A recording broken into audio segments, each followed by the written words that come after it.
At balikan po natin si Attorney Constante Foronda Jr. ng DRRMO Isabela. Good morning, Attorney. Good morning po.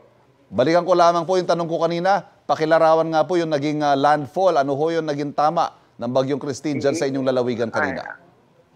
Wala naman pong, hindi naman ganun kasama. Hindi ganun kasama yung pagdaan nitong si Christine. In fact, yung isa po ninyong reporter, nandun po sa Tumawini. Kung saan ang sabi yung mata ay nandun. Opo. Sabi naman wala naman daw ulan, wala naman hangin doon sa Tumawini. Dito sa Ilagan,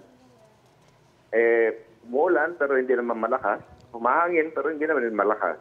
Okay. Well, that's good to know. At least hindi ho yung ina-anticipate natin na talaga napakalakas. No? Pero may mga lugar po bang baha sa mga oras na ito as we speak, sir? Wala po. Opo. Wala rin pong mga na-stranded sa kanilang mga kabahayan? Wala po. Nagsagawa po ba tayo ng preemptive evacuation, Attorney? Opo, 28 cities and municipalities, nagsagawa po sila ng preemptive evacuation. Ang dami po, umabot ng mahigit 3,000 yung individuals na na-evacuate. At nabanggit po ng DSWD na kapag pre-position naman po sila ng mga relief items, dyan, kumusta po ang supplies natin ng relief items para sa mga evacuees? Ang sistema po kasi dito, ang unang magbibigay ng mga relief packs, food and non-food, yung LGU. Ngayon kung kakapusin po sila, tatawag sila dito sa Kapitolyo at magpapadala po kami ng augmentation.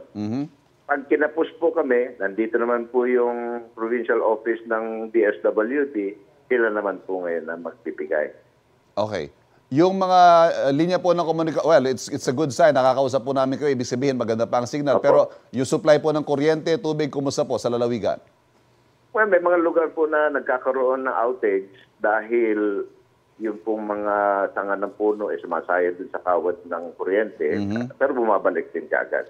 Dito po sa Kapitolyo ngayon, yung kuryente po galing po sa cooperative. Yung roads and lifelines po, kumusta, sir? May mga impassable ba ng mga kalsada? Wala po. Yun lang pong mga overflow bridges na nalubog. Pero may mga alternate routes naman. Okay. Wala naman po tayong so far na italang mga injuries or fatalities. Wala naman po. Awa ng Diyos, wala po. Attorney, baka ho may panawagan kayo sa national government o sa mga kapuso nating nais magbigay ng tulong? Go ahead, sir. We are still managing. Wala naman po kaming konpa para kailangan po ng outside help. Pero kung kailangan, tatawag po kami dahil nakahanda na po kami 3 days before mangyari itong si Christine. Ang panawagan ko lang po sa akin mga kalalawigan, mag-monitor sa weather reports ng Pag-asa para alam nila kung ano yung kanilang dapat gawin.